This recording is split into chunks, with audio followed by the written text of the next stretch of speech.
And away we go. Give her a little bit to boot up. She's been slow today. There we go. Everybody's on. We are all on. Everybody's doing well, I hope. We got the on-air thingamabobber going. Let's see here. Do. Yep.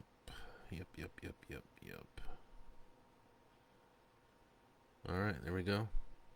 Hey, good evening, Shannon. How's it going? Good to see you, brother. Let's see. How come your guys' comments aren't showing up? They're showing up on okay, well. It is what it is, right? Right. So, hey, good evening, Kevin. Welcome, you guys.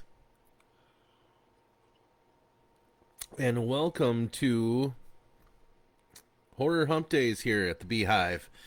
We are now on air, and we every Wednesday we read a short story or a chapter from one of my horror books. And we have been reading for, well, the last 12 weeks. We've been reading from my latest book, Thin Spots. Hey, Beth. Good to see ya. We have traveled around quite a few dimensions and been attacked by many monsters and serial killers brothers and demons and all kinds of stuff.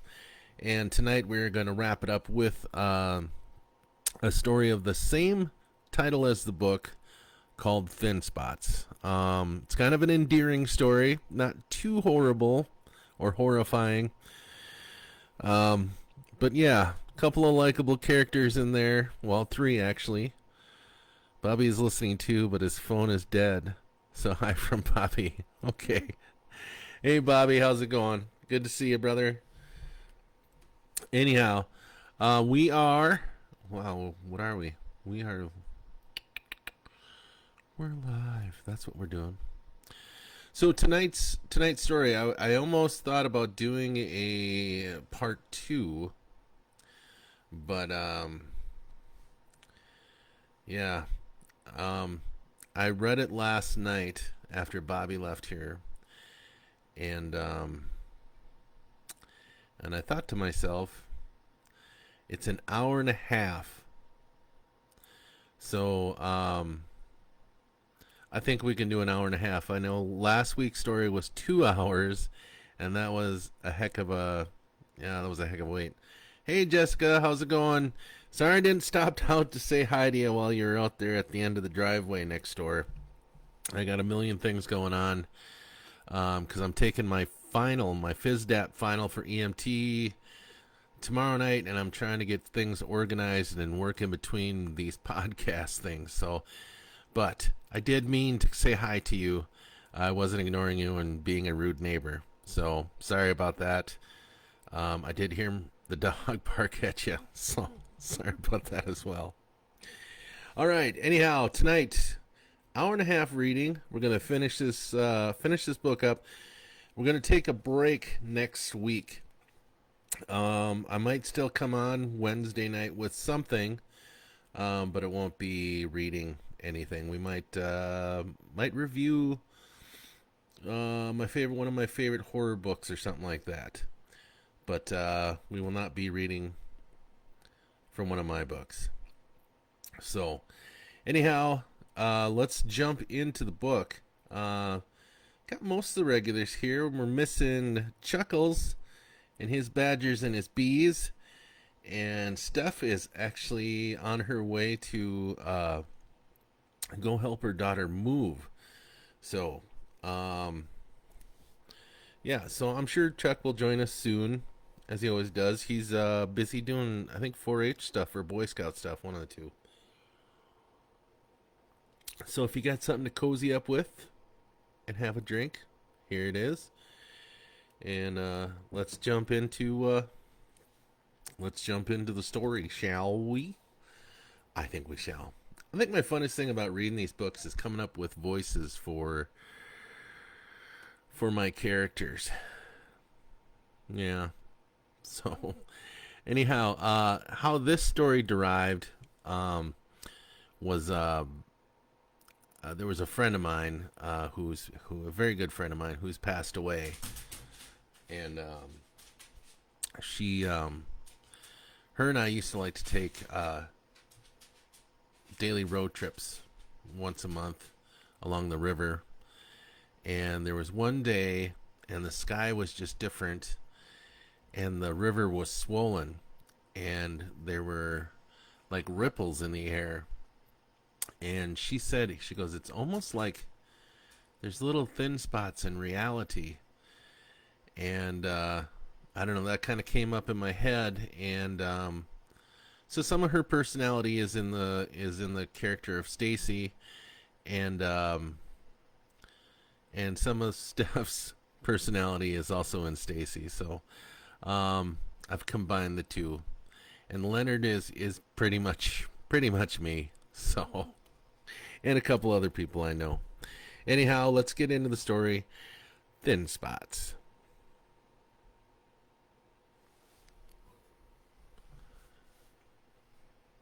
Wait, one more gulp. One more gulp here. All right. Thin spots. Leonard's Jeep descended down Highway 15 south, arriving into the Minnesota River Valley. The scene was postcard perfect, with all the trees that blanketed the hills, and the city of New Ulm nestled along the riverbank. It was his favorite place to drive when time allowed. He was retired and had been for 11 years, so he had plenty of time. He worked part-time cleaning the halls of the conglomerate school of Siren Fairway Newkirk District. But that was only 3 hours a day, and he also volunteered at the Good Samaritan nursing home on Sundays. He was healthy for a 71-year-old, still had his wits about him, forgot a name or two, but didn't shit or piss himself, and he always had the companionship of his old dog, Boo. Leonard Benson had survived cancer twice, prostate and lung. In his 50s, he chucked the cigs and booze and started walking with Boo. He'd been divorced twice and had sort of swore off committing himself to anyone. He dated a few times after his last divorce, but after 60, he decided he liked the company of his dog better. Hi, Amanda. That's not to say he didn't enjoy the company of Stacy Robertson. She was the same age as him, felt the same way about relationships, and they both enjoyed each other's company. She was more of a hippie contrasted with his more rugged outdoorsman side. They were good friends, and neither believed in platonic relationships until they met each other at a coffee shop, bookshop in West St. Paul. They would drive the roads that skirted the river once a month. Stacy would pack a lunch for the both of them. Leonard would bring a thermos of coffee and a large canteen of water. This was that time. They had traveled along the St. Croix from Taylor's Falls to Winona, the Mississippi from Itasca to the Twin Cities. This was Stacy's first time in New Ulm, and she was giddy for something new. Is there a old Ulm? She joked. Laughing, Leonard says, Actually, the city is named after a town called Ulm, along the Danube River in Germany. The German immigrants founded this town to be a utopia. Look at you with all the facts. You know how much I like history. As much as I like rocks? Oof, maybe not that much. They both laughed crazily. Boo perked up his ears curiously. Stacy did love rocks, mostly agates and sea glass. In her 72 years of life, she had an entire room dedicated to every rock she's ever found. Not only that, but she could also take out any random rock and tell you its composition, where she found it, and what was happening in her life at the time.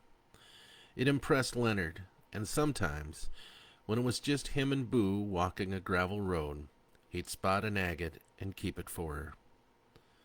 "So, are we stopping in New Ulm?" Stacy asked. "Only if you want to or need something," Leonard answered. "It's a pretty neat town, though. They got a lot of parks, a really great used bookstore, and a place that serves some great steaks." "Maybe we could swing in on the way back." "Sounds like a plan." They turned off on County Road 21, which was part of the Minnesota River Scenic Byways. They headed west, and they lost the sun in the canopy of cottonwoods and bur oaks along the road. "Oh my God," Stacy gasped. "It's so beautiful, so lush." Seeing how excited she got when she saw something new was Leonard's favorite part of their road trips. Her hair was dyed a deep burgundy red and blew away from her face as she hung her head out the window. He thought he could fall in love with her if he were a younger man. "Look, look, look!" she shouted. "Deer!" Leonard slowed his jeep, and a family of deer walked slowly across the tarmac. He let out one of his old deer calls from his hunting days, and they stopped. The two fawns shuffled up to their mother, and she stared at Leonard and Stacy, ear twitching. "I've got to get a picture," Stacy whispered. She pulled out her phone and poked and swiped at the screen, and then she leaned out the window trying to focus on them. The mother let out a snort, and the fawns started to rush to the other side of the road. "No, no, no!" Stacy whimpered. They began their pounce across the road and up into the tree-swollen hills, tails flicking as they left.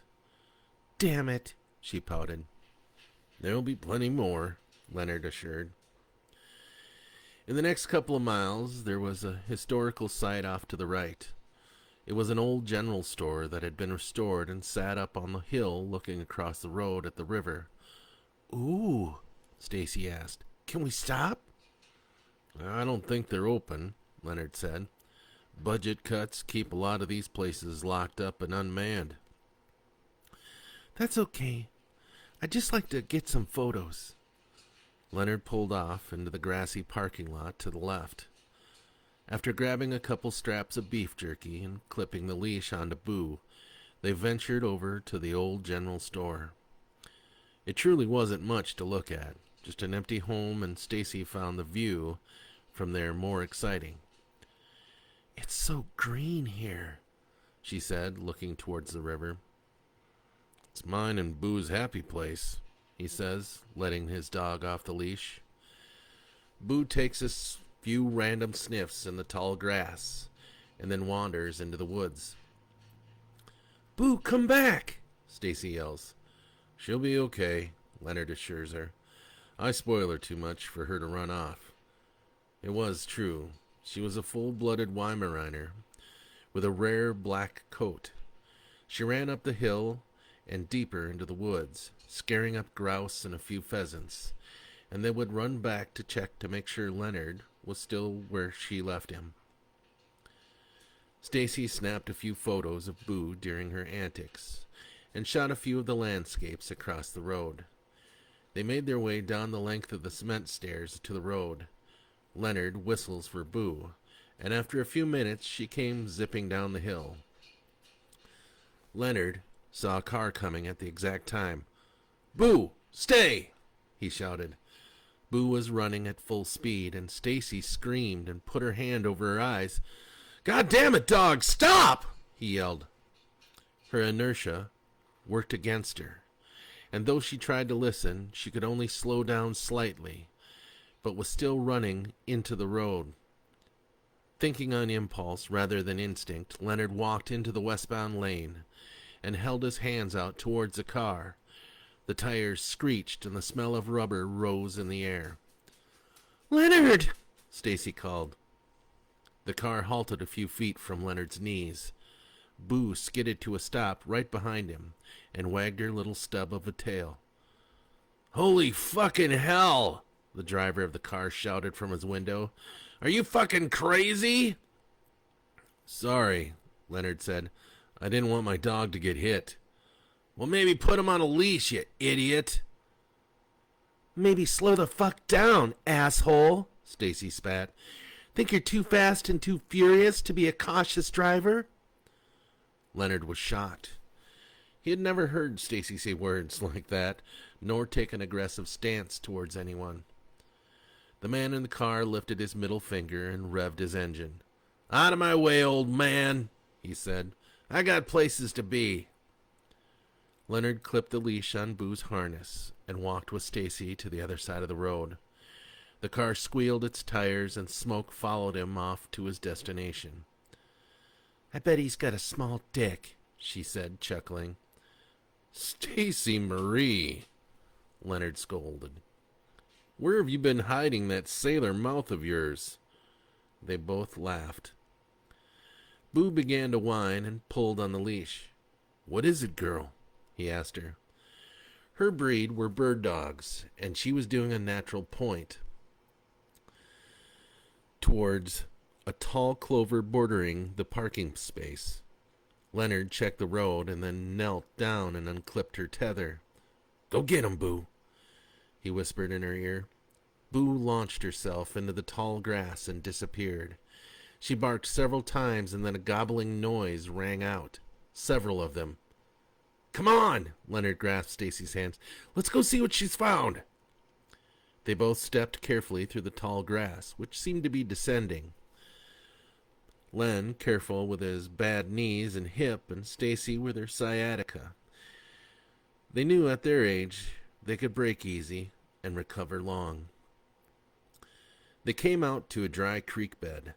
Boo was there, paws dug into the sand and her front right paw tucked, nose pointing towards the culvert that went under the road.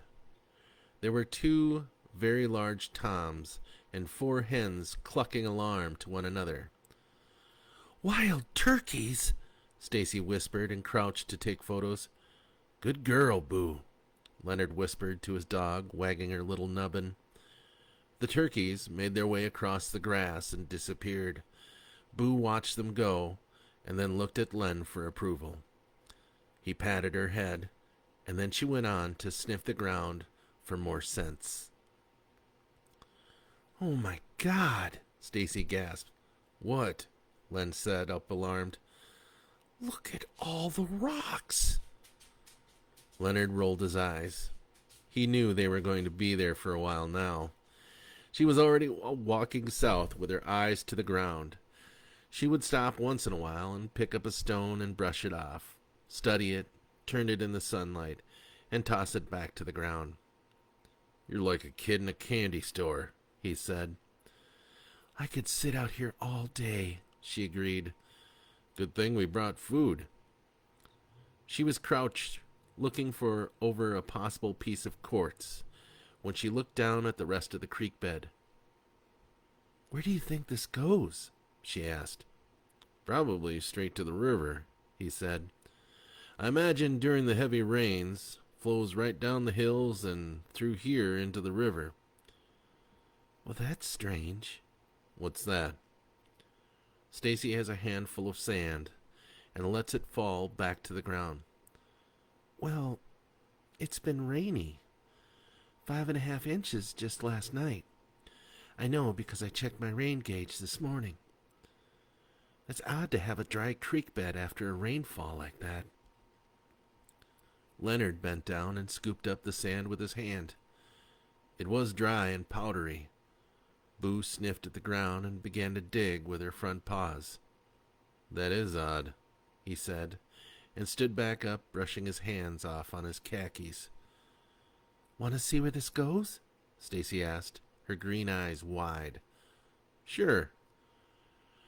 They walked the creek bed, with Boo in the lead.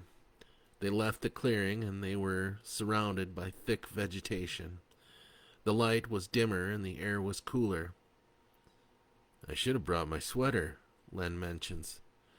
Stacy was kneeling with a handful of rocks, but she wasn't looking at them. She was looking straight ahead. The pebbles she had dropped absently from her grasp. "Stace," Len said, "you all right?" At their stage in life, one had to be mindful of certain abnormalities of behavior. He'd known Stacy for over a year now, and knew that she never took her attention away from rocks when she was looking at them. "Do you see that?" she said in a kind of faraway voice. He looked at her troubled gaze and then out to the direction she was looking at. "What am I looking for?" he asked. "Look just above where the creek bed bends." He concentrated, but could only see an old bur oak leaning into the creek bed, a long gnarled branch dipping into the creek had there been water there. "Are you looking at the tree?" he asked. "Not the tree," she said. "The air around it." "You want me to look at air?" "No, silly. Just look at the space above it. Doesn't it look like there's I don't know, a ripple there? Or a shimmer?" Leonard squinted and still couldn't see it. "Maybe it's just the way the leaves are blowing." She stood up and began to walk towards what she was seeing. "Stacy, be careful," he said, and followed her. She stood next to the branch and reached out her hands like she was trying to touch what she was seeing. "I don't know if you should be—" Boo began to bark, but something wasn't right about the way she was barking. It sounded wet and echoey. He noticed that she wasn't anywhere to be seen. "Boo!" he called. "Boo Boo girl, where are you?" More of that strange barking. "It's almost like she's right here." Stacy was pointing at an empty space in the sand, just on the other side of the bend. "What?" "Come here, listen." Before Leonard could make it over there was a bright flash, and Boo was sitting in front of him with her tongue out, panting, and her ears cocked, her tail wiggling. "What the fuck?" Leonard gasped. "Where the hell did you come from, girl?" "I told you there was something strange right here," Stacy said. Let's get back to the car." "Oh, come on. Don't you want to explore this?" "Not really." Stacy lowered her hands and sighed. "You're right. I want to see more of the river." They walked back, Leonard looking back once in a while until they got to the Jeep. When they got into the Jeep, Leonard looked at his hands. They were shaking, and he really wanted a cigarette. "Are you okay?" Stacy asked. "You don't look so good." Words were escaping him. What just happened back there?" She handed him a bottle of water. "Have you ever heard of thin spots?" "What? No." "I went to this retreat a few years ago. It was held by this shaman. He was giving a talk on trans-dimensional spirit walks." "Trans-dimensional who what?" "Spirit walks. Traveling by spirit to other realms. It was really interesting. He said that there are thin spots between this plane of existence and others, and that we can travel through those thin spots to seek enlightenment in other dimensions." "Well, that sounds like a bunch of malarkey." "Well, I don't think Boo Boo thinks so. Do you, girl?" Boo just lifted her ears and licked her cheek. "He said that they're usually around borders. I've seen shimmers in the air once in a while when I've gone hiking, but never like this." "Stacy." Leonard's hand stopped trembling, and he was beginning to warm up. "We're both in our 70s. Sometimes I see black spots, and sometimes I feel I've lost a few minutes of my day. But I tack that up to old age, not some native hoodoo shit. She placed her hands on his. It's okay, Leonard. Really. Leonard cranked over the Jeep. He liked the feel of her hand on his, and perhaps he wanted to freeze that moment in time. But she was feeding him that new age crap, and he decided instead of just talking about it, he would just drive and hope that she lost her thoughts in the scenery again. The roads rose and fell, with sharp curves and grand views of rolling farmlands and thick groves of ancient trees. The Minnesota River and her tributaries snaked all around it, sparkling with the sunlight reflecting off it. Hey, Chuck, welcome, buddy. Nothing was said between them regarding the incident at the creek bed. Both worked the logistics of it in their heads. Leonard reasoning it was a trick of the light, and Stacy reasoning that it was a breach initiated by Boo Boo the Weimaraner of a dimensional thin spot. They could both agree to disagree on the topic, and like religion or politics, they chose not to engage on the topic anymore. Thanks for the badgers and the bees, buddy. What's that? Stacy asked.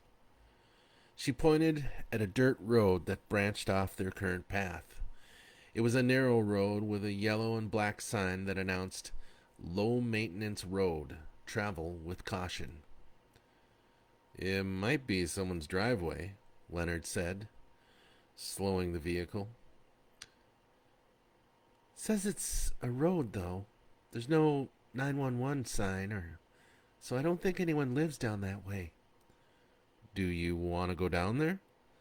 Her eyes lit up, and a smile formed on her lips. Might be a little rough, he mentioned. We're in a Jeep, she stated. He turned left, and it was a bumpy descent down the hill. At the bottom, it looked as if the road had been washed out at one time. Sand and silt ran across it, and Leonard wondered if it wasn't where the dry creek bed came through. A small hint of alarm churned in his belly like a butterfly. His tires sank into the sand, and he switched over to four-wheel drive. The tires kicked up sand in a beige rooster tail. Stacy whooped and raised her hands. Boo Boo whined a bit and yapped, trying to balance herself in the back seat. Boulders were exposed on the washed-out road, and the tires caught and propelled them forward. Leonard shifted down to second gear, and they wobbled their way further on to the road until it began to smooth out. Willows bordered the road, and Stacy began snapping photos with her phone. Do you want me to stop? Len asked. You're sweet, she said, still snapping away out the window. But I'm good. Leonard began to worry a little bit as the road turned into just ruts in the grass. They were damp and filled with water. The river had flooded this area, he could tell. Driftwood was lying all about the ground. Oddly enough, there didn't seem to be any wildlife. Usually deer or rabbits wandered about the roadside, but there wasn't even squirrels or birds. Maybe the flood chased them out, he thought to himself. Clumps of mud were dotting the windshield, and he turned on the wipers. Hey, cuz, good to see you. Thanks for joining. They smeared the window, and it was hard to see. He didn't want to slow down because he thought they'd sink into the soupy mud around them. The ground began to get solid again, just as the windshield cleared. There was a wooden sign painted with yellow letters that read, Dunstellen, 6 kilometers. Dunstellen, Stacy read. What a curious name. Sounds German. Who the hell measures in kilometers in the United States? Leonard says. He pulls out his phone and presses his finger on Google Earth. It sits and loads, and he jabs it with his finger over and over. It still hasn't come up. Shit, he says. No signal. Stupid velocity wireless. Leonard, Stacy says calmly, we are in a river valley surrounded by bluffs. Yeah, but there's a velocity tower just on the other side of New Ulm. What are you looking for? This Dunestellen place. Never heard of it. And Boo and I have traveled out this way several times. Well, I'm happy we found a place neither of us have explored. Who the hell puts a town off a no-maintenance road? Stacy shrugged, smiling. Let's go check it out. Len turns to Boo. What do you think, girl? Should we keep going? She lets out a woof. Well, I guess it's decided. They were right in the middle of the valley. The road was smoother, but was still just two parallel ruts in the road, but less bumps. Tall prairie grass went out on either side of the road, and little patches of willow trees sprouted up along the river ahead. I don't see any signs of a town ahead. Do you? Leonard asks. I see a bridge up ahead, Stacy said. Boo began to whine and yap as they approached. What's your problem, girl? Len scolds. She's probably nervous, Stacy says, reaching back to comfort Boo. It's an old cement bridge with a wooden platform. Leonard thought it looked like somebody rednecked together with whatever was available. It doesn't look safe, he said quietly. The river was swollen here. Water was rushing past and lapping at the guardrails of the bridge. Little splashes of water came up between the boards of the platform. Maybe we should turn around? Stacy suggested. The jeep crept up to the first few boards and the bridge creaked. The roar of water made him nervous, but the bridge did seem sturdy. You're going for it, aren't you? Stacy asked with a little nervousness in her voice. Yep, he answered, concentrating. She clicked her seatbelt and grabbed onto the handle next to her head and onto the one in front of her on the dash. Oh, shit, she said. Oh, shit is right, he said, and punched the accelerator. The jeep lurched, and the sound of his tires rumbled along the wooden platform. Sprays of water hit them and wetted the windshield. Halfway across the bridge, Leonard began seeing what looked like metallic moths fluttering about the jeep. He felt lightheaded, and large black globules formed in his peripherals. He tried to say something to Stacy, but words wouldn't leave his mouth. The rushing water began to drown out everything. The moths seemed to sparkle brighter and brighter as the black spots got bigger.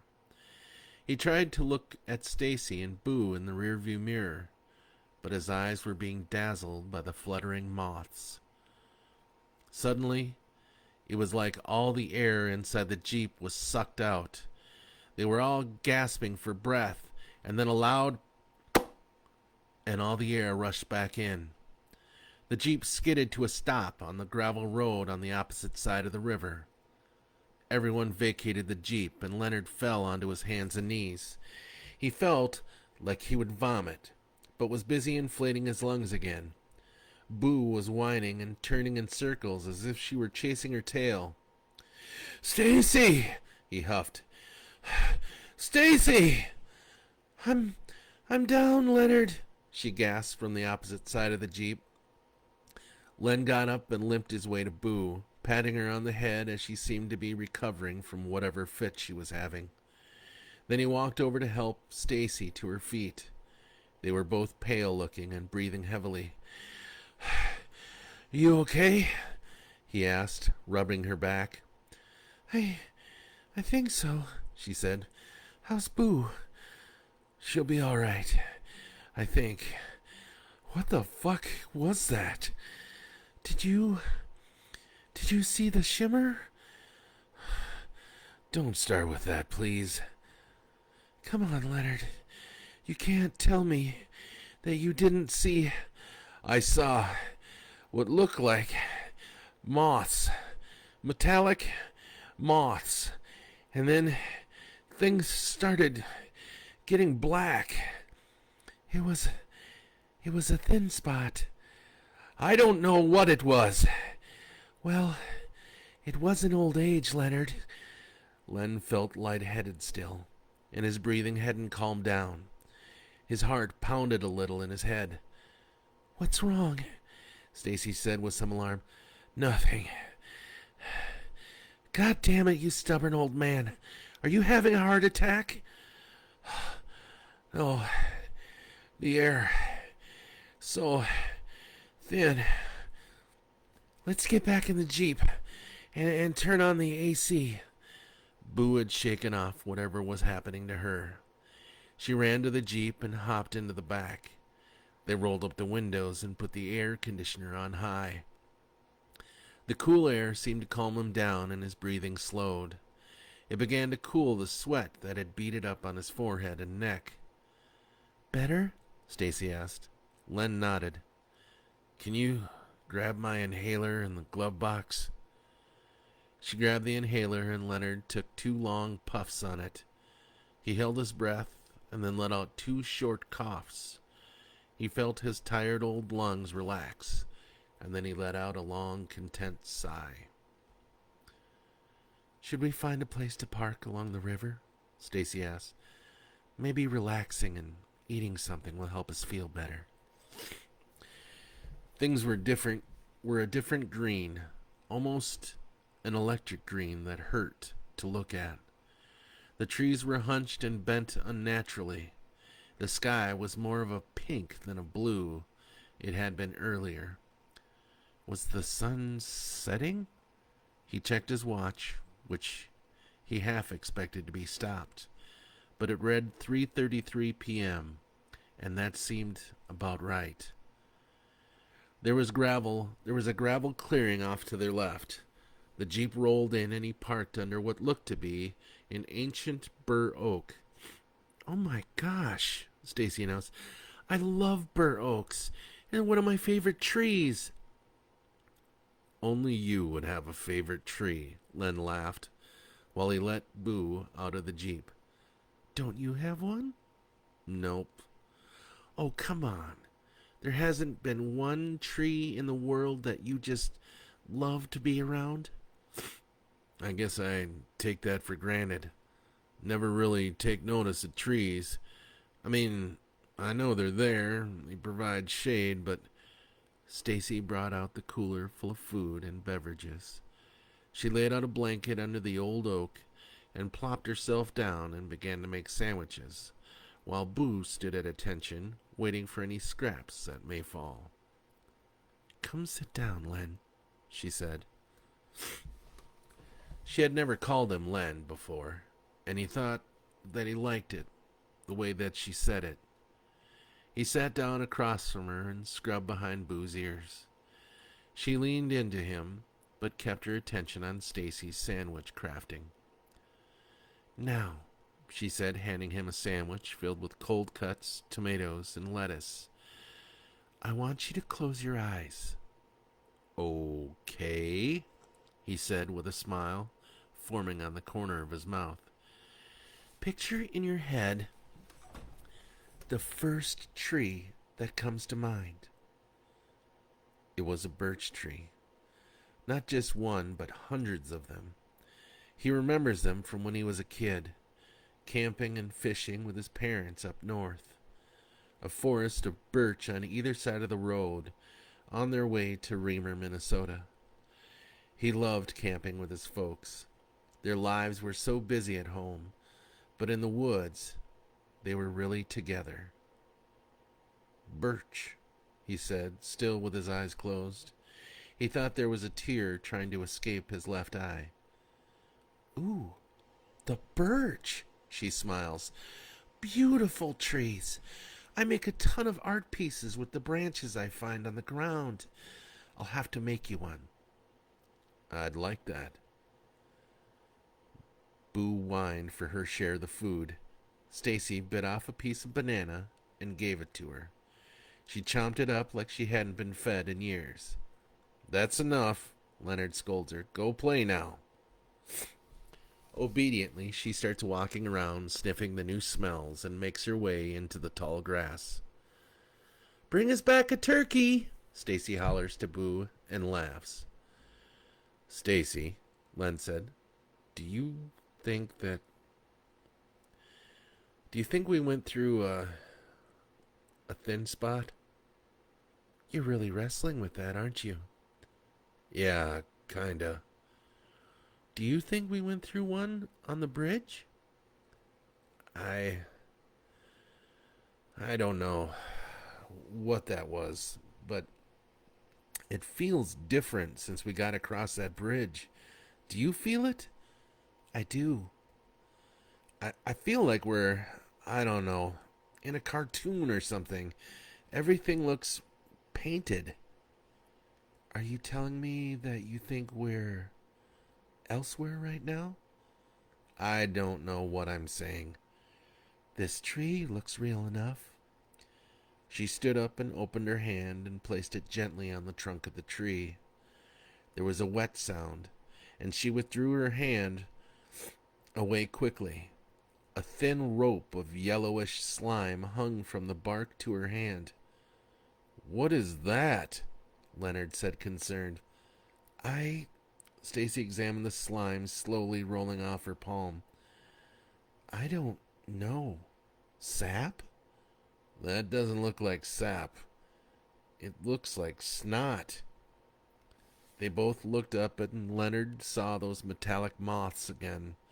They were fluttering in a swarm a few feet above their heads. I think you better wash your hands, Leonard said abruptly. They joined Boo in the tall grass and made it to the riverbank. The water was roaring as it made its way south. It was almost deafening. Stacy dipped her hands in the cool river water and rubbed her hands together, trying to get the tree snot off of her. The water was black and seemed depthless. Boo was taking a few cautious licks from it. Stacy suddenly got a stinging sensation in her hands. It started in her fingers, and then it wove its way around her hand to her wrists. She cried out, a little surprised, and tried to pull her hands out of the water, but they wouldn't budge. It felt as if they were being pulled deeper into the black depths.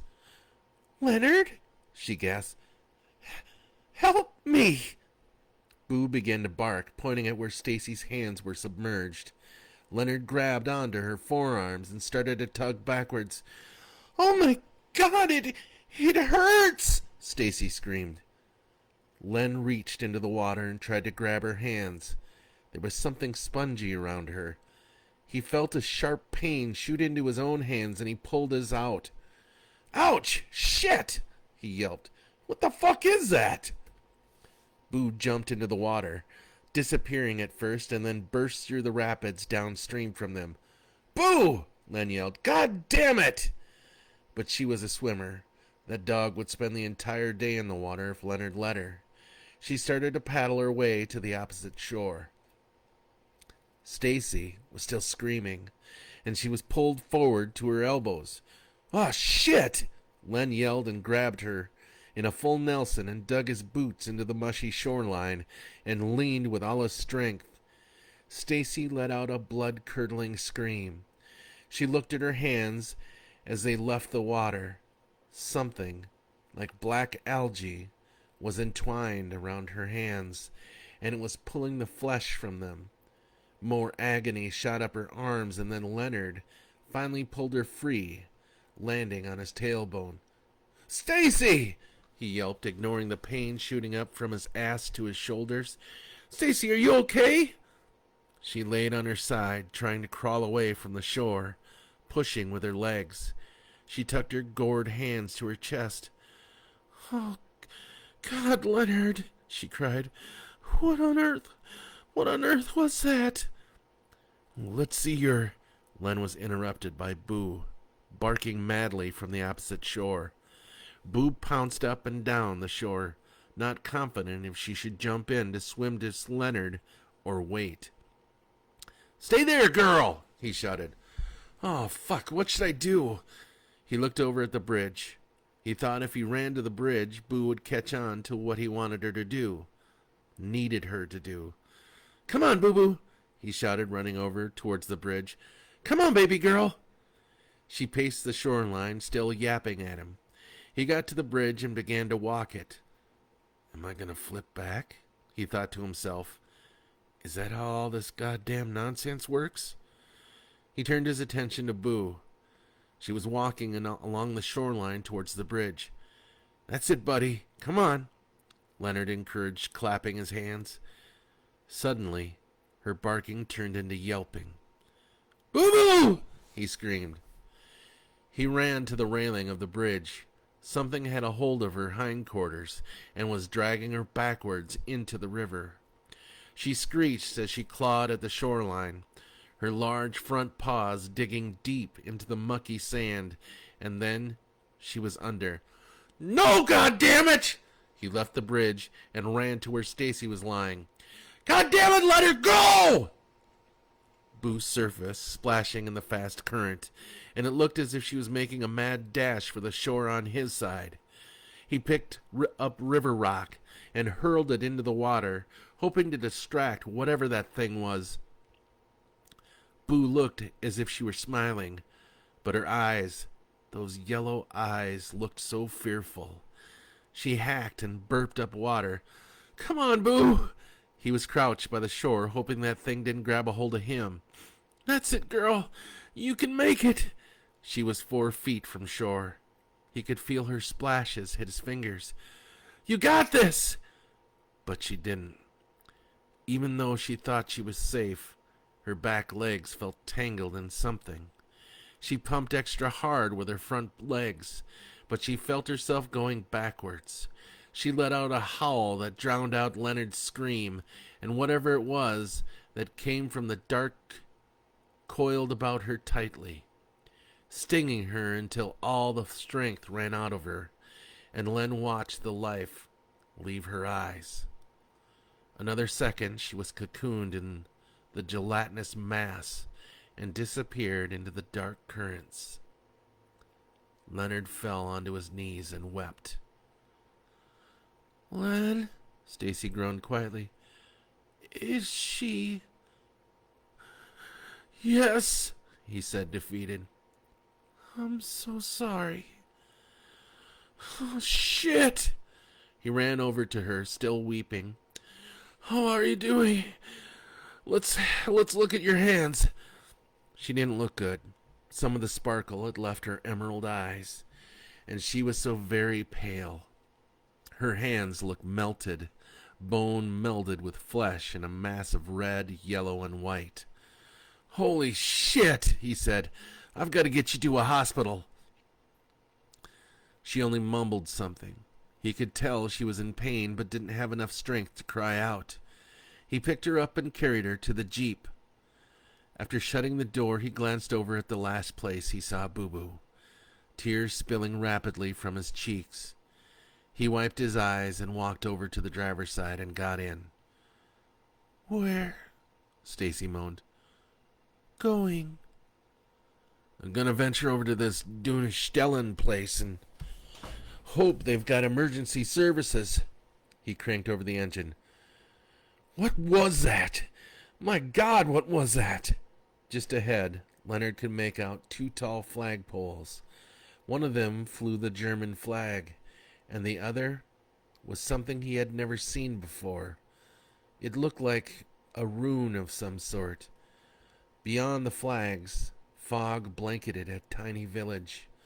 Old thatched rooftops peeked in pockets of clear air, while the rest of the buildings kept hidden.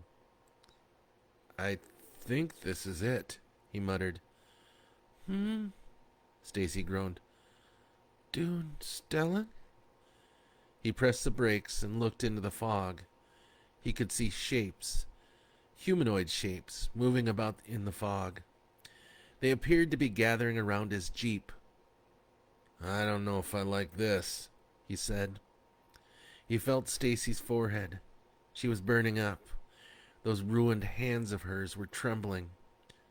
Stay in the jeep, he said, looking around for something he could use as a weapon if he needed it.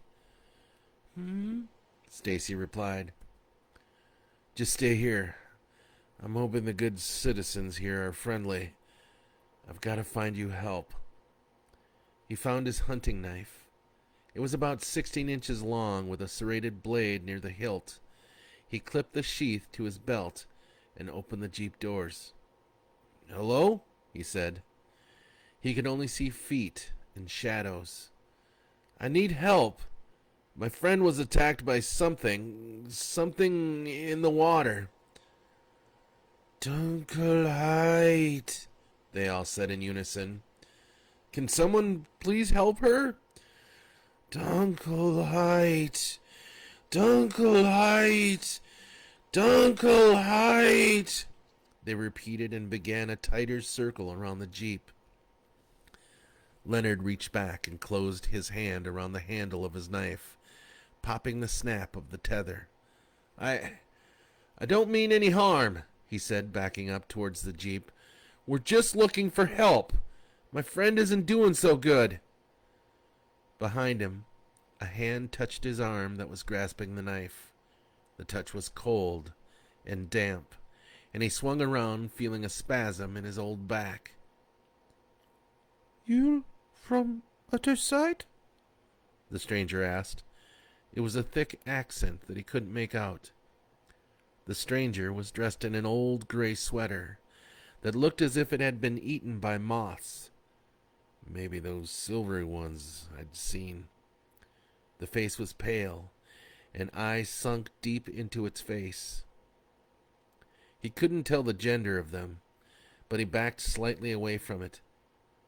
Other side? It said again. Flip from other side? Other sight? Leonard relaxed his hand a bit on the handle. Other side? We're from the other side? Yes, we're from the other side. The stranger looked into the Jeep window and looked concerned at Stacy. Venium, it said. Venium fro Dunkelheit. Very bad. Come with me. Come with me. The stranger curled its gnarled finger in a motion to follow it. Len went to the passenger side and pulled Stacy from the Jeep. She felt so light now. The crowd only stood there stoically chanting Dunkelheit in deep chorus. He closed the door with his foot, and his back growled at him as he followed the stranger through the fog. Come with me, it said again. It stood in a doorway, holding an open, ragged-looking door. Come with me. He figured out it was saying, come with me, but it sounded like, commit me. At this rate, he was thinking about committing himself. Inside was drab, and there was damp chill in the air. A small stove made from gray mud held a small, heatless fire within. The stranger patted a cot covered with deerskins. Lay her down, it said. Lay her down here. He laid Stacy down on the cot. She looked emaciated, and those hands, those once beautiful hands, were a dripping mess. How you doing? He asked her, moving her hair gently away from her face. Not good, she whispered. Where are we? Mine place, the stranger uttered. This mine place. I help mit Venium. Venium bad. Is she saying venom? Stacy uttered. She? Len asked. How did you know it was a... Ja, the stranger said. Ja, Venium fro Dunkelheit. Ver bad. Must hurry. Is this Dunkelheit the name of that thing in the river? Ja, Dunkelheit. Bad. Ver bad Venium. Helga, help mit Venium. Helga? The woman nodded her head frantically while she pulled various jars from her cabinets. Stacy wearily nudged him and tried to smile when he looked down at her. "You okay?" she said softly. "I don't know," he said, unsure. I can't afford to think about it right now. I just want you to be better." "Boo-boo, she didn't make it, did she?" Leonard shook his head as if he were trying to shake the fresh memory from his mind. A tear streamed down his face. "Oh, Lenny," she whispered and coughed. "Your poor, poor heart. I'll hug you when I recover from this." Helga pulled the corks from the bottles she had in front of her. She shook a few of them and poured a couple of drops from each into a clay cup. She took brown leaves from branches that were hanging above her head and crushed them into the cup. She mixed them with a stick and then put a clay lid over the cup and then lowered it into the stove. "This help," Helga said. "Good tea. Help fight venom, you see." She then took out a long orange leaves that were soaking in a jar. She gently grabbed Stacy's hands and wrapped the leaves around them. Stacy hissed, but then sighed as whatever medicine they were soaking in began to soothe her. "I hope I'll be able to use these again," Stacy said, holding her hands to look at them. "How else can I take pictures?" "Those sunsets," Leonard said distantly. "Sunsets?" "Yeah. You know how we send each other photos of the sunset, no matter where we are?" She smiled. He smiled. "Tea done," Helga announced, using a thick cloth to take the cup from the fire. "Tea good. Good for venom. Drink." Leonard took the cloth and cup from Helga and lightly tipped the tea into Stacy's sipping mouth. The steam danced around her face, and when she finished the cup, she laid back down and sighed. "Okay?" Len asked. Stacy smiled and kept her eyes closed. "Let her leap," Helga said, grabbing his elbow and directing him to a chair that sat next to the stove. "Let her leap and eel."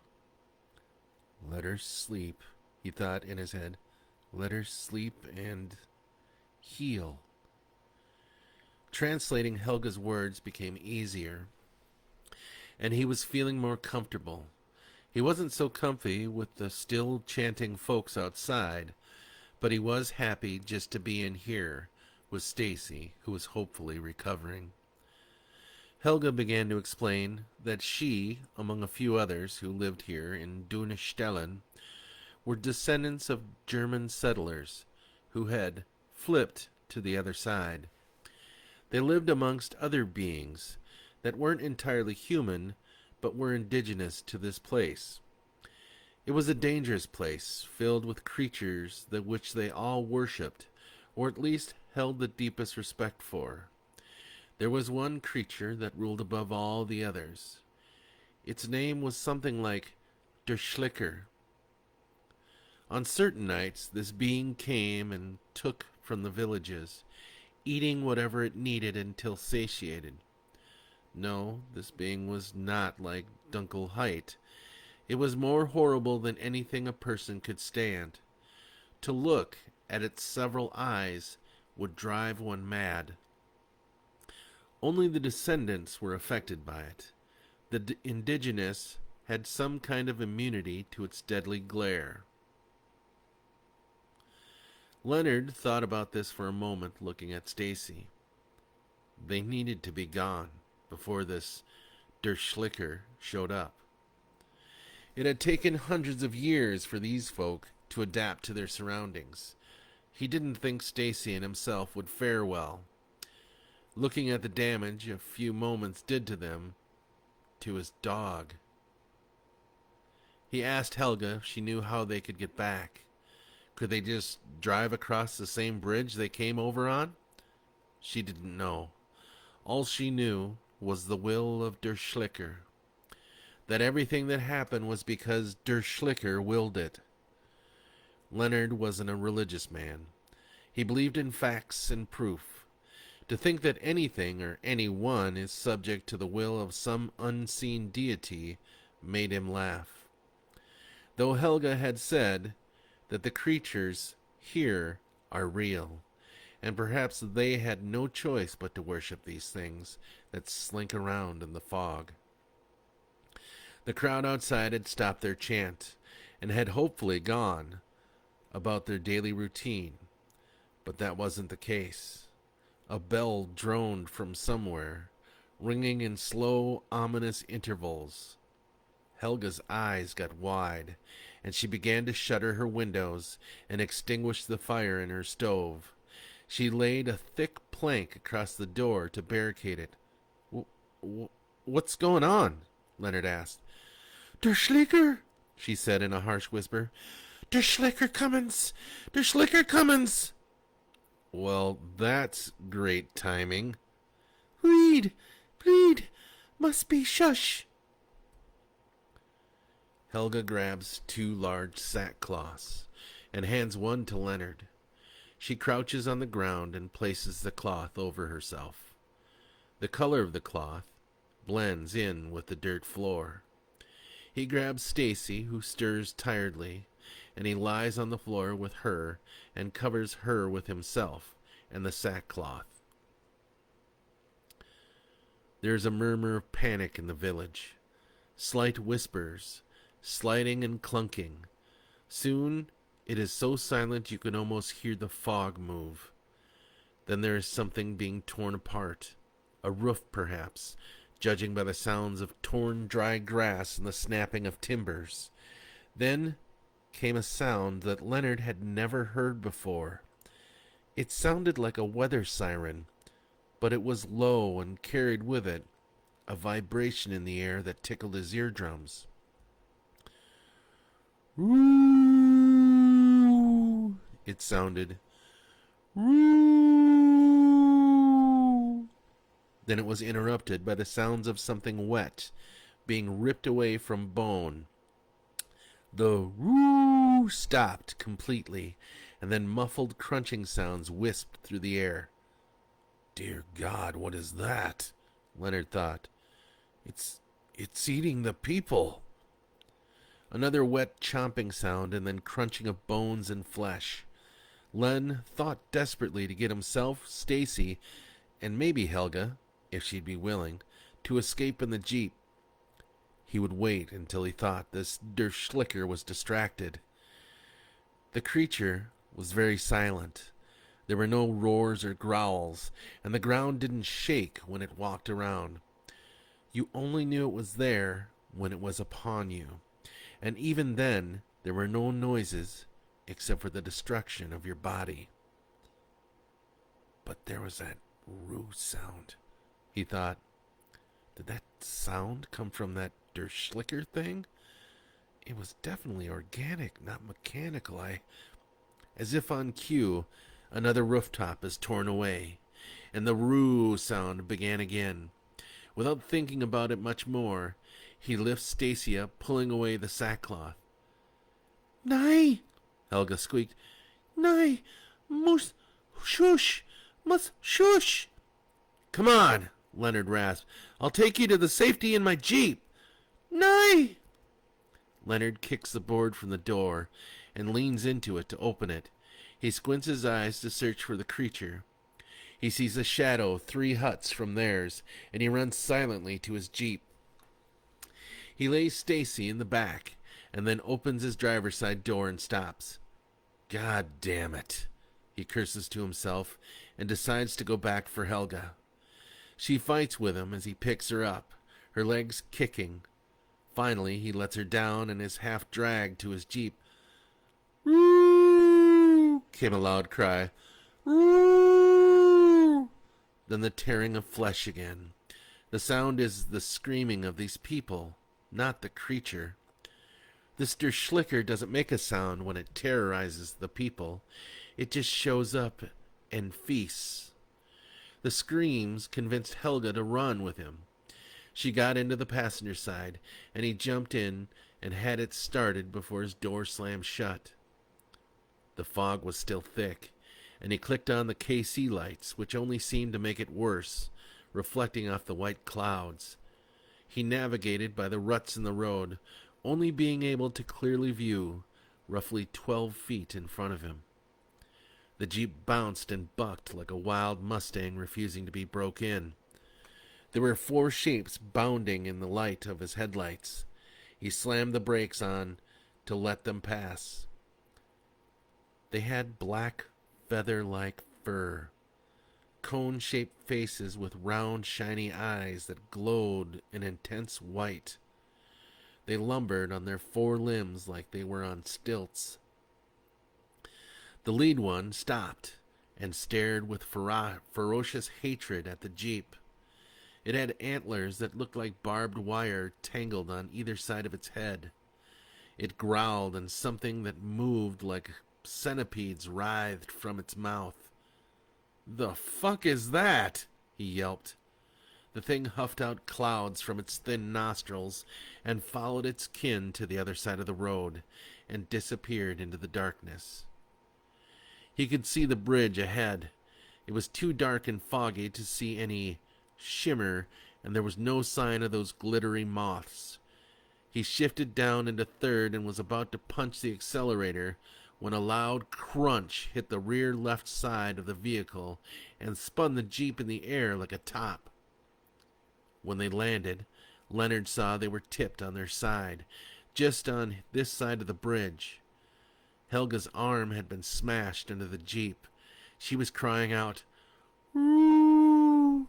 Roo! Stacy!" he panicked. "Stacy!" The back of the Jeep had been torn off, and Stacy was nowhere to be found. He struggled with his seatbelt and fell onto Helga as it released.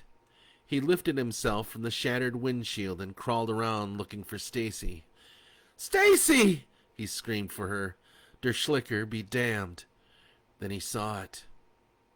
It stood at least 18 feet tall on segmented legs. They ended in hairy tips that looked razor sharp. It had a horned midsection like a snapping turtle, and its serpentine head slithered out from the top. Its face opened horizontally and was ringed with shark teeth. Its arms were like giant leeches, undulating with large suckers at the end of them where hands should be. It was the eyes that horrified him. They were several sizes and shapes, glowing a bright, hellish green. "Don't look into the eyes," he reminded himself. "It will destroy your mind." But his eyes betrayed him and were drawn to look directly into the green orbs. He felt a pull, as if long strands of thick webbing had a hold of his soul and were pulling him into those eyes. "I'd rather be in the jaws than in those eyes," he screamed in his head. "Please, I don't want to go into those eyes." Within those eyes, he could see millions of universes dying in black emptiness. Colors not from any known existence flooded his head, and the screams of millions of souls threatened to shatter his mind. "Leonard?" It was a distant voice, somewhere outside of this chaotic madness he was drifting through. "Lenny?" There were sparks that flashed within his head. The electrical impulses that raced around on neurons began to slow and take pattern. "Stay? See?" he muttered. He blinked, and his vision switched rapidly to his current reality, to the malevolent universe Der Schlicker was trying to trap him in. "Lenny!" Stacy worked up the strength to shout. "Roo!" came a muffled cry from his ruined Jeep. He was back, and he could see the creature slowly making its way towards him, silently tapping the marshy moss-covered ground. Stacy was lying in a heap near the oak tree they had picnicked under. On sheer instinct, Leonard ran to the bridge. The creature followed him. There was a fog still in his brain, thicker than what was floating about the river. "Come on, you ugly piece of shit!" he yelled. The sound of his voice quickened its pace towards him. He was at the middle of the bridge, and part of him wondered why he wasn't flipping over to the other side, to his own reality.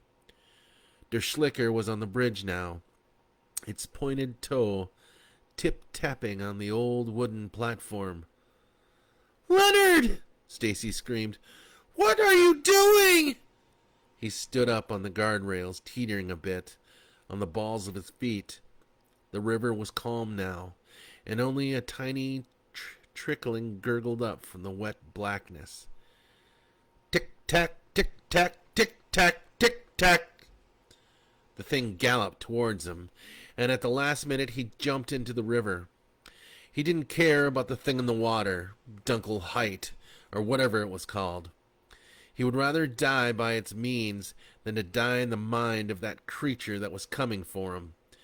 Better to be absorbed into oblivion than to be cursed into oblivion. The water was ice cold and awoke his senses. Only quick flashes of what he had seen in the eyes of Der Schlicker teased his memory. Der Schlicker had leapt into the river itself and was exactly what he was hoping for. Leonard was in great shape in his youth. In his 20s, his shoulders were broad and had 6 solid blocks of muscle that were tucked below a marble set of pecs. When cancer took foot in his body, it slowed him down considerably. Even after his recovery, he would be short of breath and tire easily. And now he was in his 70s, and breathless and tired. He had barely any strength to keep his body buoyant, and he thought that gelatinous mass that had taken Boo would claim him at any moment. Der Schlicker's horn shell surfaced and submerged again, bubbles aggravating the water. With everything he had left, he pumped his arms toward shore. He screamed when he felt something like a slimy sponge slither beneath him. He stopped kicking his legs and pulled himself towards the shore with just his arms, not wanting to get tangled up in the appendages of Dunkel Height. There was a tug at his right boot, just as his hands grasped the edge of the riverbank. It was slick with moss and clay. At first his body began to pull backwards, and he dug his fingertips into the muck, and he felt his legs come up, and then whatever had a hold of his boot released him. He pulled himself up onto the bank and rolled onto the tall purple cattails that grew up on the edges, coughing and gagging with the bitter river water. "Stacy!" he cried out. "Are you okay?" "Lenny!" she cried back. "It's right behind you!" He turned, and lurching above him, with its many glowing green eyes, offering a chaotic ever after, was Der Schlicker.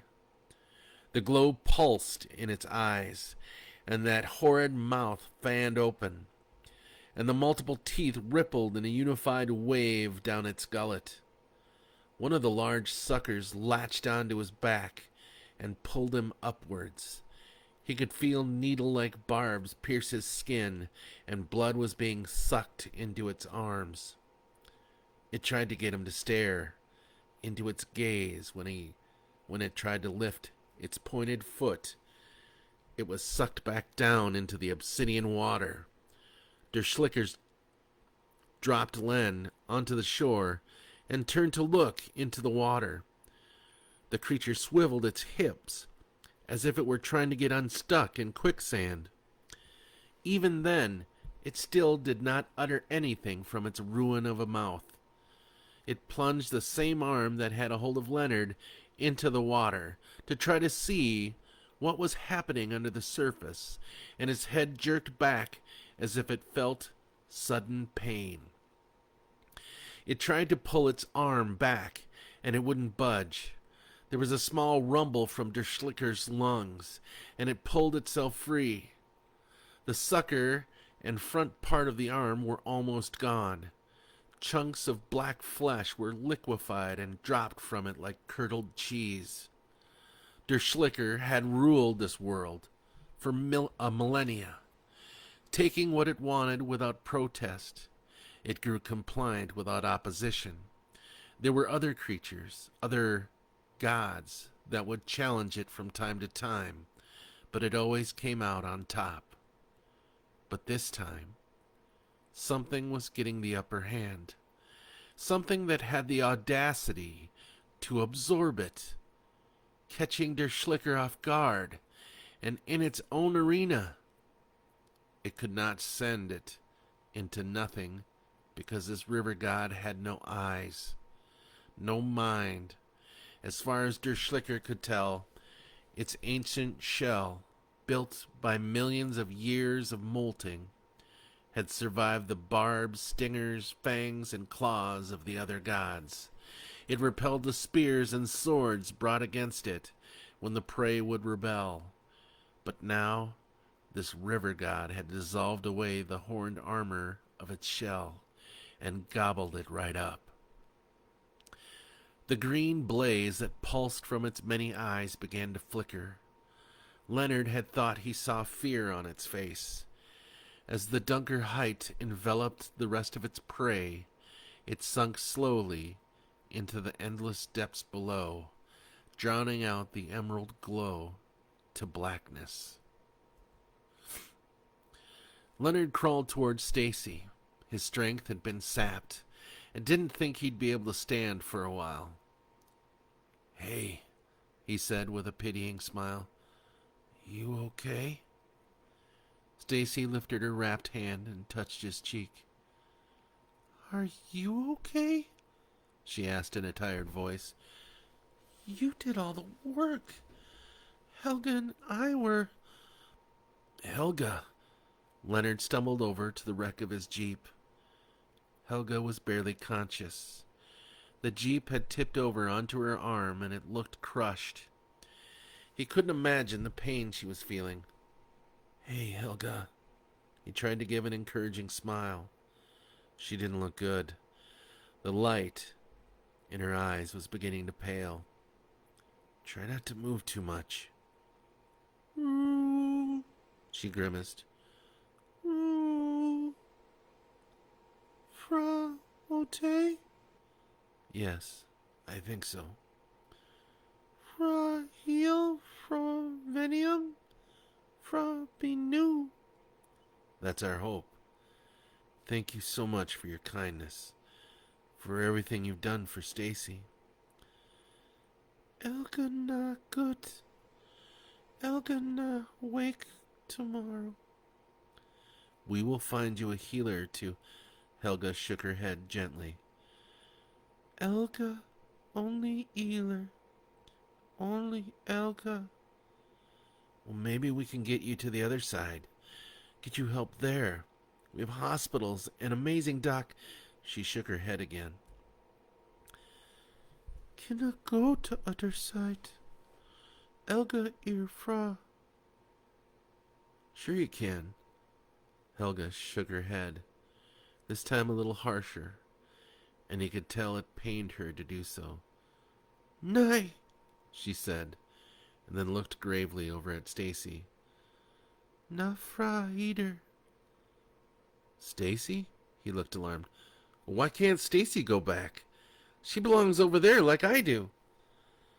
"Fra part of this side. No longer other side." Alarm, Leonard thought she said that Stacy couldn't return to the other side, that she was now a part of this side. "No!" This time Helga nodded, then began to cough. She quietly herself into death and was no more. "Helga!" He felt her face, which was now like parched birch bark. "Helga!" He went back over to Stacy, who was fast asleep. The tea she digested, and the leaves that wrapped her hands were working their magics on her. Leonard shed a tear and laid beside her and succumbed to exhaustion. When Leonard awoke beneath the ancient bur oak, he was alone. He immediately stood up and regretted the action, as his 70-year-old bones thought he had done enough action to last him a few years. He brushed it off and looked for Stacy. The Jeep, Helga, and his best friend were gone. He realized the grass and leaves were back to their normal green. He didn't have to squint to look around. The sky was a bright blue, with a little puffs of clouds floating slowly to the northwest. He touched the tree, and the bark was rough and dry. "No!" His lip trembled. "No! Stacy!" The swarm of metallic moths fluttered in insane circles above his head. "Damn you!" He swatted at them. "You only flipped me! You left Stacy there, you bastards!" Leonard fell to his aching knees and wept the loss of his two best friends he had left behind. 1 year later. Leonard sits on his porch that looks out over Eagle Lake. He tips his coffee cup to his lips and savors its bitter flavor and the warmth that travels down his throat. He has stopped his rides along the river. The memories of Boo Boo and Stacy are too painful to remember. Now he just watches the Netflix and loses himself in scripted fantasy. He has also taken up smoking again, and back to being a pack-a-day puffer. He knew it was like roulette with his age and health history, but he saw no reason to stop. If the cancer came back, he'd just ride it out to the end. He fondled one out of its pack and then placed it in his lips. He lit it and the flame erupted on the filter as he had put it in the wrong way in his mouth. He cursed and threw the cig into the grass. "Son of a..." He started and was interrupted by his mobile phone dinging. "Well, who the hell is texting me?" he thought. Everyone he cared to talk to was dead or missing. He gasped at the screen. A tear fell from the corner of his eye. No. This is impossible. "Stacy Curran has sent you a photo," his screen announced. His hands were shaky nowadays, so it took a couple jabs to depress the phone screen. Leonard's eyes lit up as he gazed at a photo of the most colorful sunset he had ever seen. The center of this sun was pure white. The flames around it were a dark purple that blazed out into pinks and reds. His hand shook even more as he pressed reply, and then the camera button, and aimed his phone towards his horizon. His sun was a boiling red that shimmered its reflection across the glassy surface of Eagle Lake. A smile returned to his lips, and he pressed send. And that, my friends, is the end of Thin Spots. We finished a book. Wow. Now, it's not our first time of finishing a book, but we finished a big book. That was a big one. So, anyhow, if you guys are still with me, see 4 of you are still out there, I very much appreciate it. I hope you guys enjoyed that story. It's a kind of an endearing one. It's not too gory or too scary, but there's enough horror in there. So, that one was a heartstring puller. So, anyhow, so next week, what's going on? Okay, we got Tunes on Tuesday. I'm glad you loved it, Jessica. Thank you. We got Tunes on Tuesday, and it will just be me. I'll be doing the solo thing. And again, I'm just going to be just pulling random songs out. It's something you guys want to hear, leave me a message or whatever. And then Wednesday, we are going to take a break from Horror Hump Days. Well, we're going to take a break from reading on Horror Hump Days. And I think what we'll do is I'm going to review probably my favorite horror book, which I'm not going to say what that is until until next week. That was awesome. But why the dog? Because you got to pull them heartstrings, Shannon. You got to pull the heartstrings. I'm glad you like the song. Glad you like the story and the book. So, um, but now that all of you guys have heard all of the stories from my book, please let me know what you guys thought about which one was your favorite story, which one didn't you like so well, etc., etc. Um, hey, have a good night, Chuck. Thanks for stopping in, buddy. I really appreciate seeing you every night. Um, so yeah, just let me know. And if you'd like, please stop out at the Amazon page for this book and review. Um, as again, I am planning on doing audiobook versions of all my books. So this little palaver that you and I have on Wednesday nights has really encouraged me and been really great practice to read my books and have them available for you. So yeah, boom, hour and a half. That's all this really took, was a little under an hour and a half. So and again, I haven't really worked on a whole lot of new horror stories. Um, so I once we read Pavor Nocturnus, I'm not sure where we're gonna go from there. But yeah, I will figure something out. Anyhow, thank you guys so much for coming out and all your support. Sharing my events with people is huge, and I'm able to monetize my Instagram posts now, which is really cool. Um, so yeah, we're slowly making our way there.